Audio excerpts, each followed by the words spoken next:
أعوذ بالله من الشيطان الرجيم. بسم الله الرحمن الرحيم.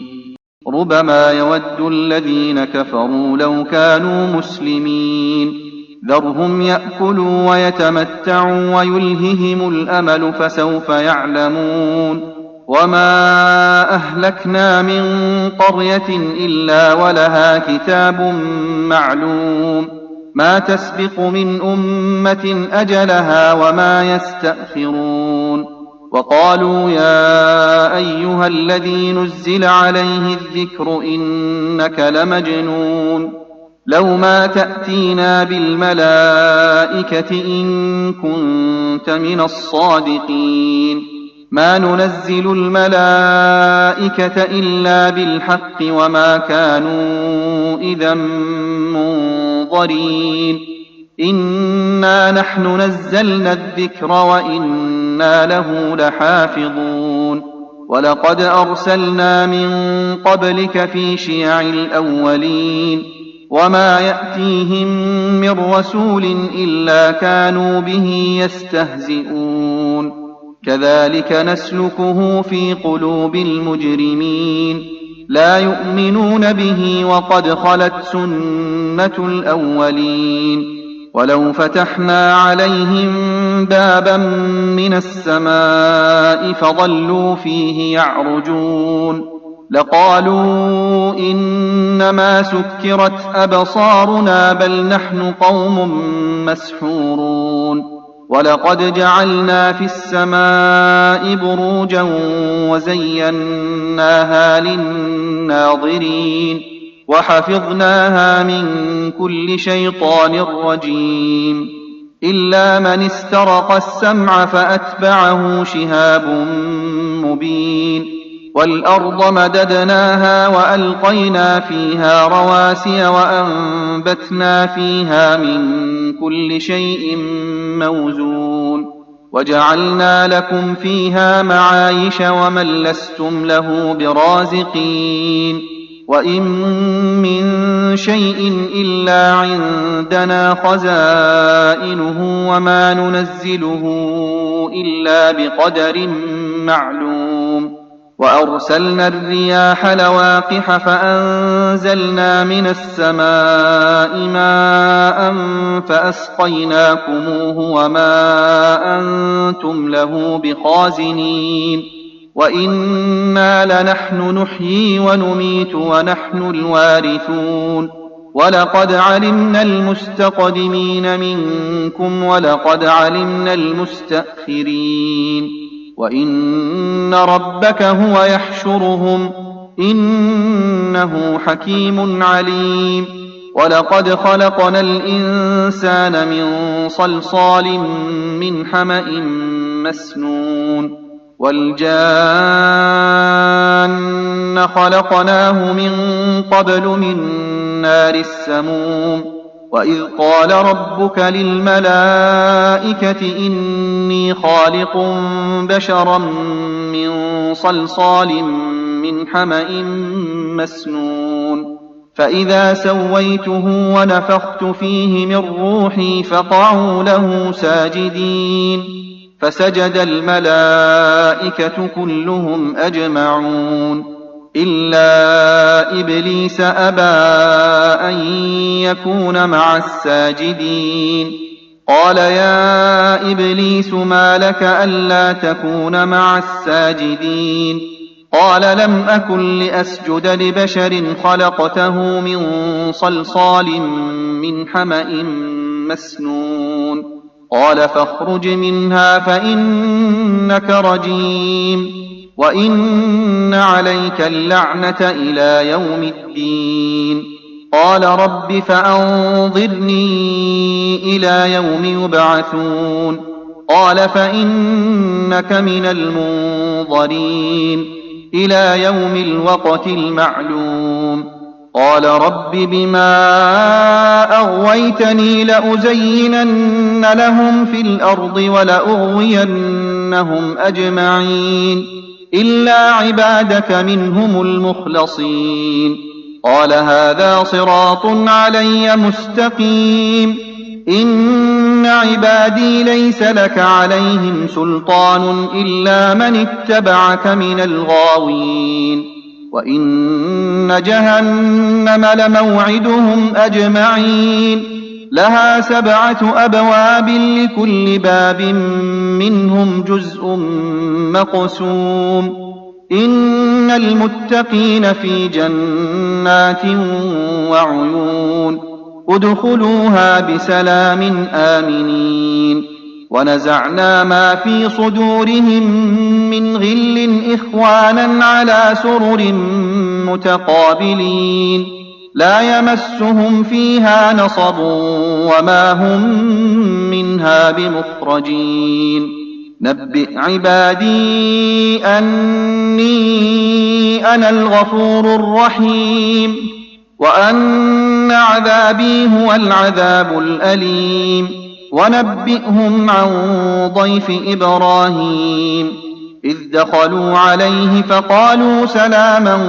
قال إنا منكم وجلون قالوا لا توجل إنا نبشرك بغلام عليم قال أبشرتموني على أن مسني الكبر فبم تبشرون قالوا بشرناك بالحق فلا تكن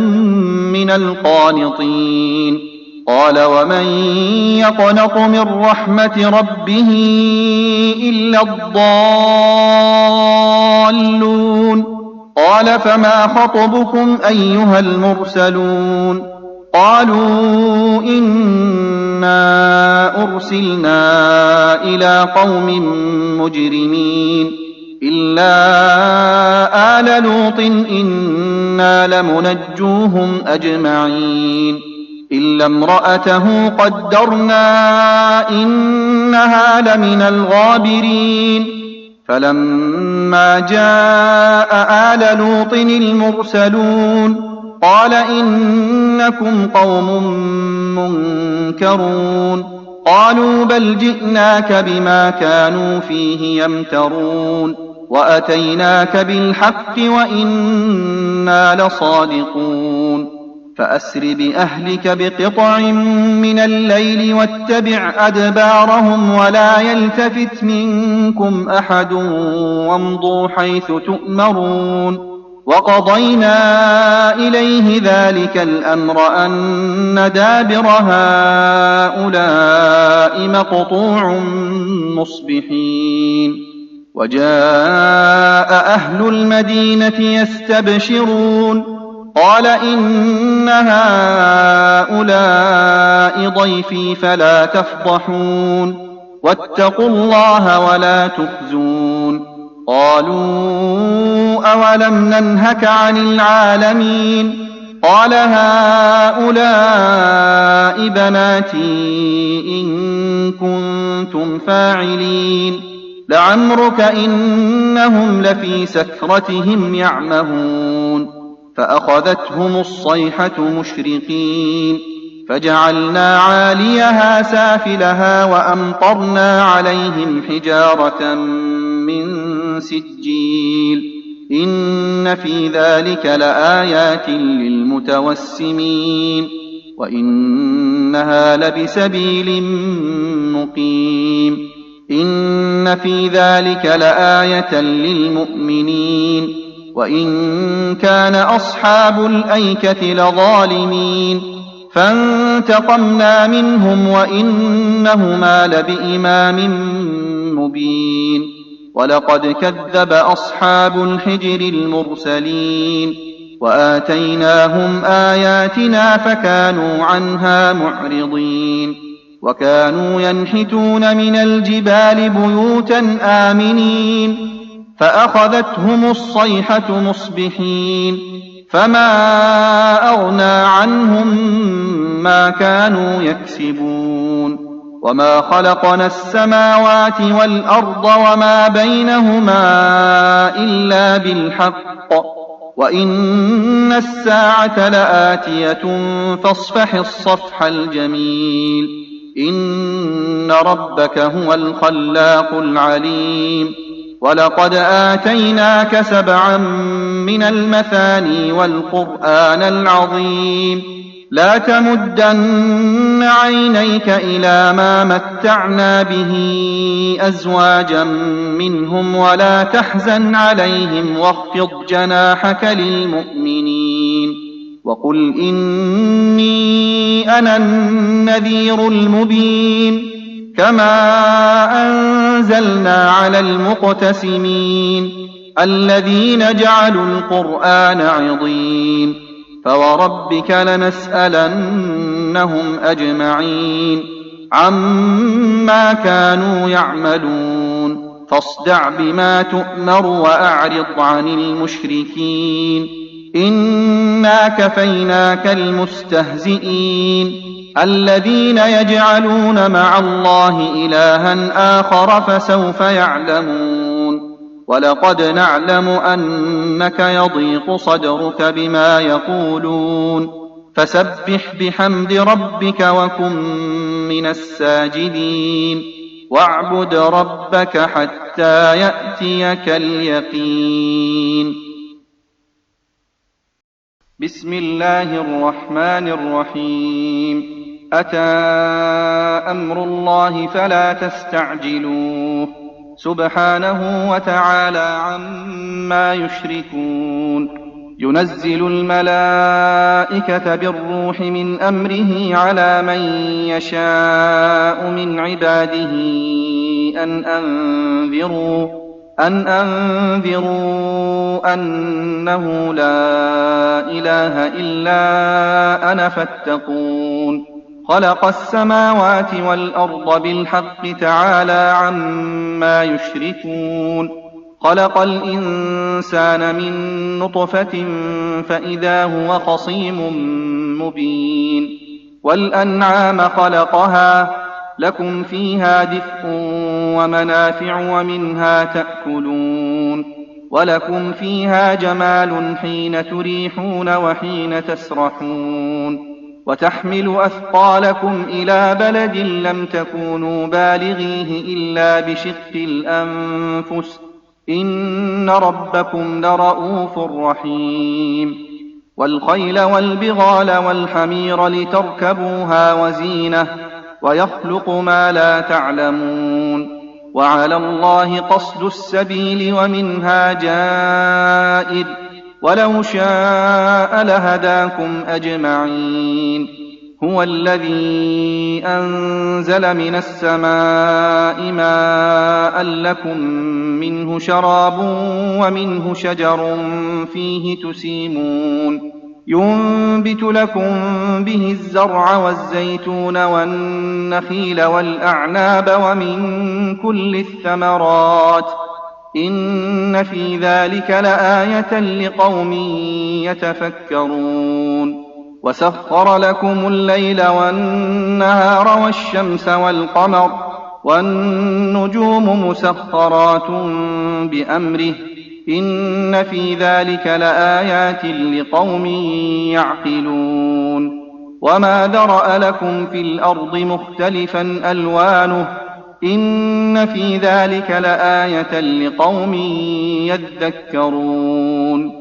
وهو الذي سخر البحر لتأكلوا منه لحما طريا وتستخرجوا منه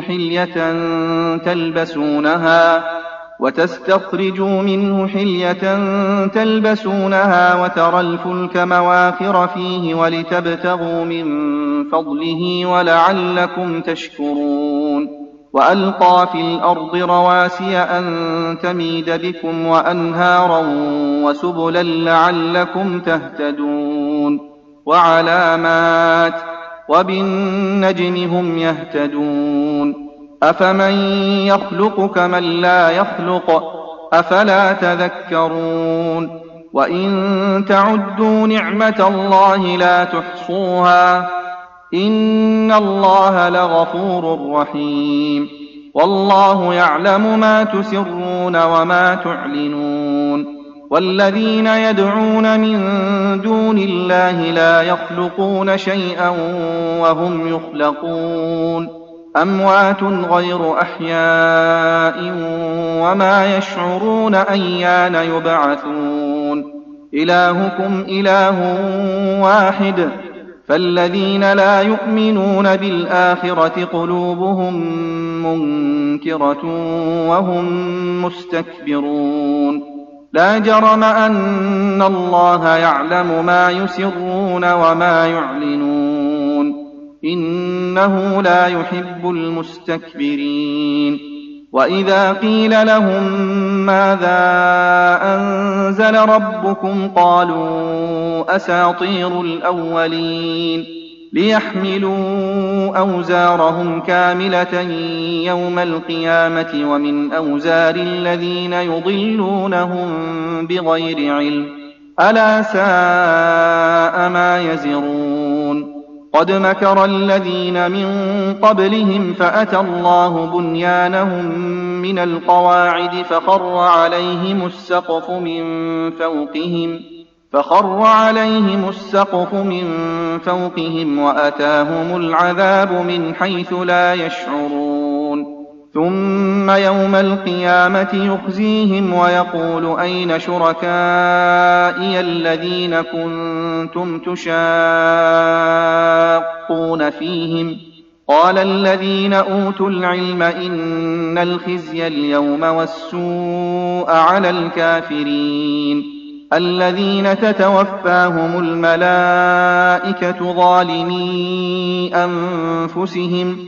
فألقوا السلم ما كنا نعمل من سوء بلى إن الله عليم بما كنتم تعملون فادخلوا أبواب جهنم خالدين فيها فلبئس مثوى المتكبرين وقيل للذين اتقوا ماذا أنزل ربكم قالوا خيرا للذين أحسنوا في هذه الدنيا حسنة ولدار الآخرة خير ولنعم دار المتقين جنات عدن يدخلونها تجري من تحتها الأنهار لهم فيها ما يشاءون كذلك يجزي الله المتقين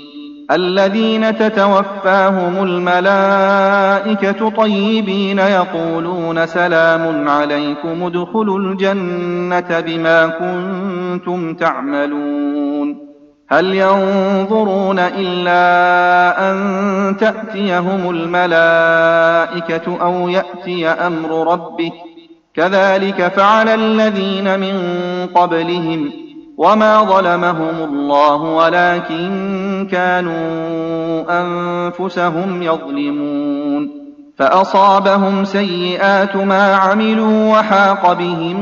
ما كانوا به يستهزئون وقال الذين أشركوا لو شاء الله ما عبدنا من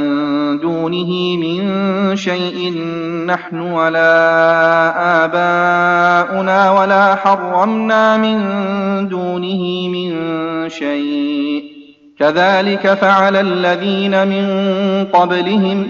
فهل على الرسل إلا البلاغ المبين ولقد بعثنا في كل أمة رسولا أن اعبدوا الله واجتنبوا الطاغوت فمنهم من هدى الله ومنهم من حقت عليه الضلالة فسيروا في الأرض فانظروا كيف كان عاقبة المكذبين إن تحرص على هداهم فإن الله لا يهدي من يضل وما لهم من ناصرين وأقسموا بالله جهد أيمانهم لا يبعث الله من يموت بلى وعدا عليه حقا ولكن أكثر الناس لا يعلمون ليبين لهم الذي يختلفون فيه وليعلم الذين كفروا أنهم كانوا كاذبين إنما قولنا لشيء إذا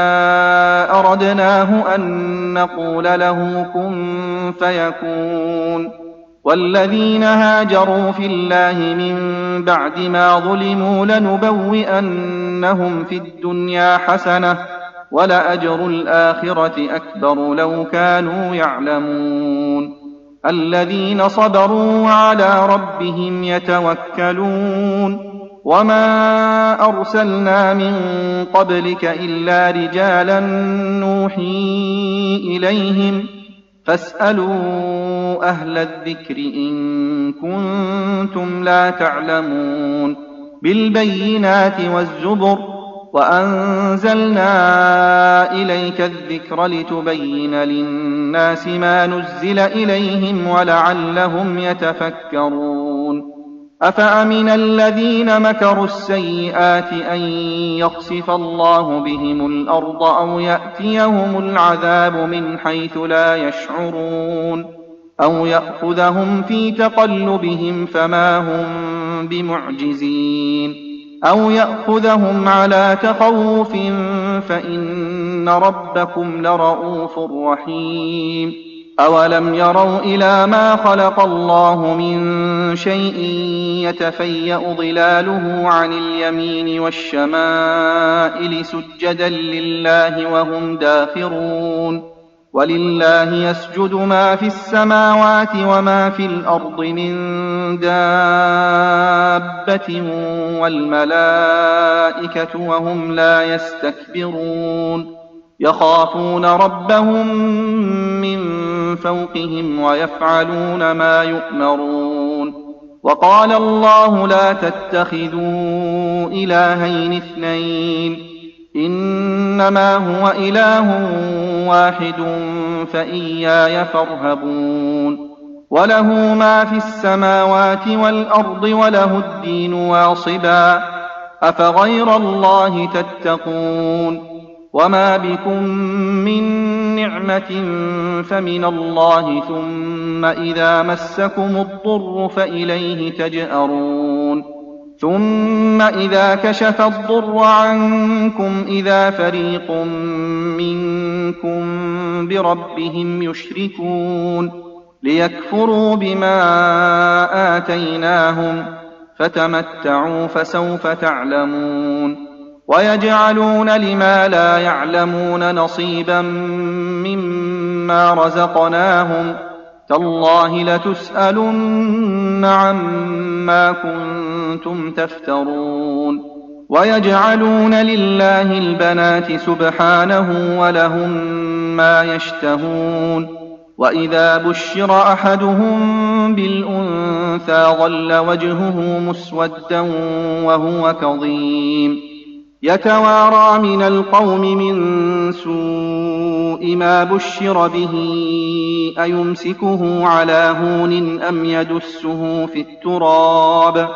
ألا ساء ما يحكمون للذين لا يؤمنون بالآخرة مثل السوء ولله المثل الأعلى وهو العزيز الحكيم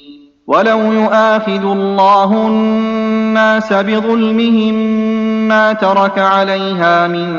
دابة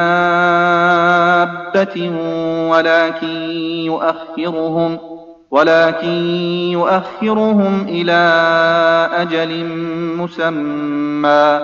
فإذا جاء أجلهم لا يستأخرون ساعة ولا يستقدمون ويجعلون لله ما يكرهون وتصف ألسنتهم الكذب أن لهم الحسنى لا جرم أن لهم النار وأنهم مفرطون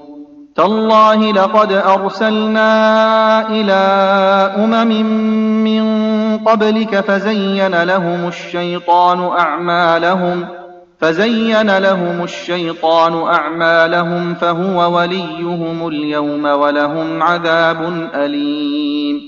وما أنزلنا عليك الكتاب إلا لتبين لهم الذي اختلفوا فيه وهدى ورحمة لقوم يؤمنون والله أنزل من السماء ماء فأحيا به الأرض بعد موتها إن في ذلك لآية لقوم يسمعون وإن لكم في الأنعام لعبرة نسقيكم مما في بطونه من بين فرث ودم لبنا خالصا سائغا للشاربين ومن ثمرات النخيل والأعناب تتخذون منه سكرا ورزقا حسنا إن في ذلك لآية لقوم يعقلون وأوحى ربك إلى النحل أن اتخذي من الجبال بيوتا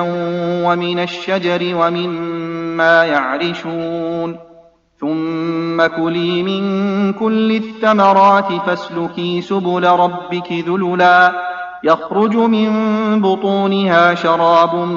مختلف ألوانه فيه شفاء للناس إن في ذلك لآية لقوم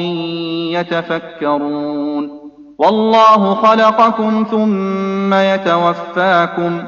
ومنكم من يرد إلى أرذل العمر لكي لا يعلم بعد علم شيئا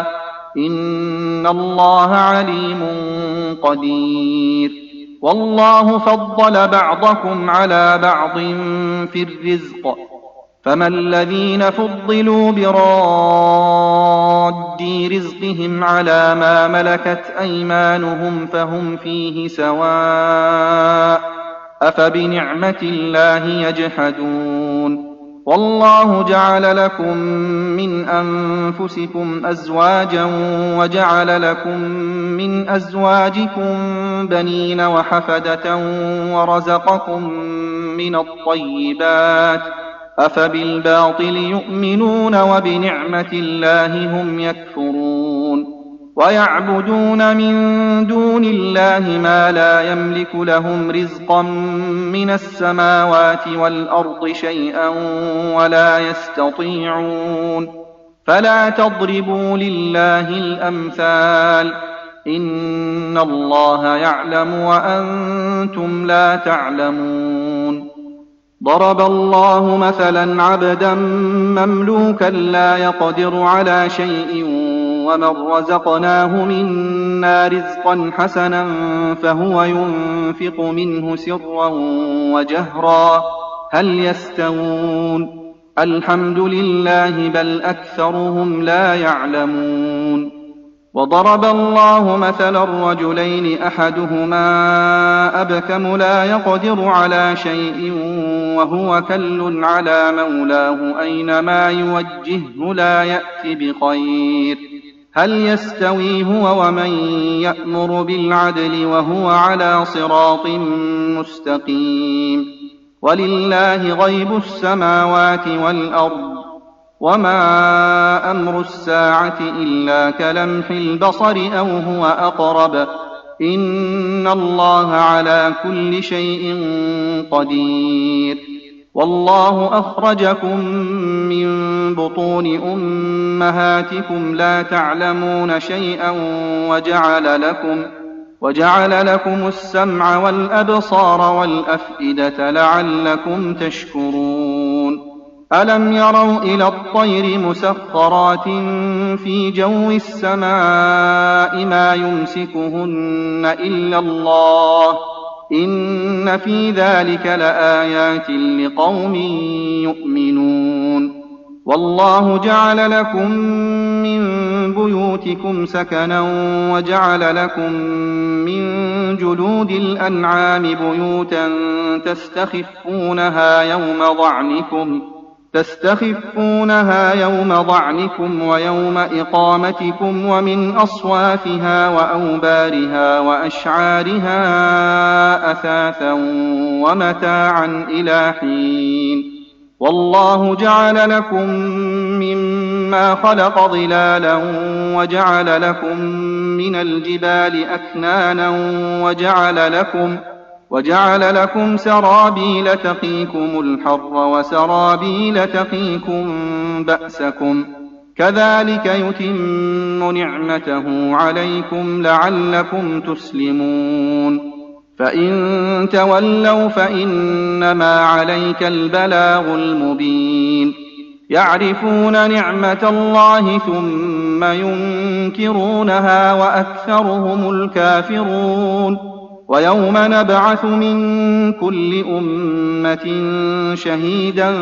ثم لا يؤذن للذين كفروا ولا هم يستعتبون وإذا رأى الذين ظلموا العذاب فلا يخفف عنهم ولا هم ينظرون وإذا رأى الذين أشركوا شركاءهم قالوا ربنا هؤلاء شركاؤنا الذين كنا ندعو من دونك فألقوا إليهم القول إنكم لكاذبون وألقوا إلى الله يومئذ السلم وضل عنهم ما كانوا يفترون الذين كفروا وصدوا عن سبيل الله زدناهم عذابا فوق العذاب بما كانوا يفسدون ويوم نبعث في كل أمة شهيدا عليهم من أنفسهم وجئنا بك شهيدا على هؤلاء ونزلنا عليك الكتاب تبيانا لكل شيء وهدى ورحمة وبشرى للمسلمين إن الله يأمر بالعدل والإحسان وإيتاء ذي القربى وينهى عن الفحشاء والمنكر والبغي يعظكم لعلكم تذكرون وأوفوا بعهد الله إذا عاهدتم ولا تنقضوا الأيمان بعد توكيدها وقد جعلتم الله عليكم كفيلا إن الله يعلم ما تفعلون ولا تكونوا كالتي نقضت غزلها من بعد قوة أنكاثا تتخذون أيمانكم دخلا بينكم أن تكون أمة هي أربى من أمة إنما يبلوكم الله به وليبينن لكم يوم القيامة ما كنتم فيه تختلفون ولو شاء الله لجعلكم أمة واحدة ولكن يضل من يشاء ويهدي من يشاء ولتسألن عما كنتم تعملون ولا تتخذوا أيمانكم دخلا بينكم فتزل قدم بعد ثبوتها وتذوقوا السوء بما صددتم عن سبيل الله ولكم عذاب عظيم ولا تشتروا بعهد الله ثمنا قليلا إنما عند الله هو خير لكم إن كنتم تعلمون ما عندكم ينفد وما عند الله باق ولنجزين الذين صبروا أجرهم بأحسن ما كانوا يعملون من عمل صالحا من ذكر أو أنثى وهو مؤمن فلنحيينه حياة طيبة ولنجزينهم أجرهم بأحسن ما كانوا يعملون فإذا قرأت القرآن فاستعذ بالله من الشيطان الرجيم إنه ليس له سلطان على الذين آمنوا وعلى ربهم يتوكلون إنما سلطانه على الذين يتولونه والذين هم به مشركون وإذا بدلنا آية مكان آية والله أعلم بما ينزل قالوا إنما أنت مفتر بل أكثرهم لا يعلمون قل نزله روح القدس من ربك بالحق ليثبت الذين آمنوا وهدى وبشرى للمسلمين. ولقد نعلم أنهم يقولون إنما يعلمه بشر لسان الذي يلحدون إليه أعجمي وهذا لسان عربي مبين. إن الذين لا يؤمنون بآيات الله لا يهديهم الله ولهم عذاب أليم. إنما يفتري الكذب الذين لا يؤمنون بآيات الله وأولئك هم الكاذبون. من كفر بالله من بعد إيمانه إلا من أكره وقلبه مطمئن بالإيمان ولكن من شرح بالكفر صدرا فعليهم غضب من الله ولهم عذاب عظيم. ذلك بأنهم استحبوا الحياة الدنيا على الآخرة وأن الله لا يهدي القوم الكافرين. أولئك الذين طبع الله على قلوبهم وسمعهم وأبصارهم وأولئك هم الغافلون. لا جرم أنهم في الآخرة هم الخاسرون. ثم إن ربك للذين هاجروا من بعد ما فتنوا ثم جاهدوا وصبروا إن ربك من بعدها لغفور رحيم. يوم تأتي كل نفس تجادل عن نفسها وتوفى كل نفس ما عملت وهم لا يظلمون. وضرب الله مثلا قرية كانت آمنة مطمئنة يأتيها رزقها رغدا من كل مكان فكفرت بأنعم الله فأذاقها الله لباس الجوع والخوف بما كانوا يصنعون. ولقد جاءهم رسول منهم فكذبوه فأخذهم العذاب وهم ظالمون. فكلوا مما رزقكم الله حلالا طيبا واشكروا نعمة الله إن كنتم إياه تعبدون. إنما حرم عليكم الميتة والدم ولحم الخنزير وما أهل لغير الله به فمن اضطر غير باغ ولا عاد فإن الله غفور رحيم. ولا تقولوا لما تصف ألسنتكم الكذب هذا حلال وهذا حرام لتفتروا على الله الكذب إن الذين يفترون على الله الكذب لا يفلحون. متاع قليل ولهم عذاب أليم. وعلى الذين هادوا حرمنا ما قصصنا عليك من قبل وما ظلمناهم ولكن كانوا أنفسهم يظلمون. ثم إن ربك للذين عملوا السوء بجهالة ثم تابوا من بعد ذلك وأصلحوا إن ربك من بعدها لغفور رحيم. إن إبراهيم كان أمة قانتا لله حنيفا ولم يك من المشركين شاكرا لأنعمه اجتباه وهداه إلى صراط مستقيم. وآتيناه في الدنيا حسنة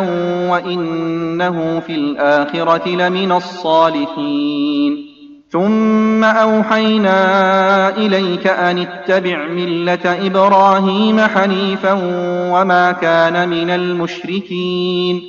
إنما جعل السبت على الذين اختلفوا فيه وإن ربك ليحكم بينهم يوم القيامة فيما كانوا فيه يختلفون. ادع إلى سبيل ربك بالحكمة والموعظة الحسنة وجادلهم بالتي هي أحسن إن ربك هو أعلم بمن ضل عن سبيله وهو أعلم بالمهتدين وإن عاقبتم فعاقبوا بمثل ما عوقبتم به ولئن صبرتم لهو خير للصابرين واصبر وما صبرك إلا بالله ولا تحزن عليهم ولا تك في ضيق مما يمكرون إن الله مع الذين اتقوا والذين هم محسنون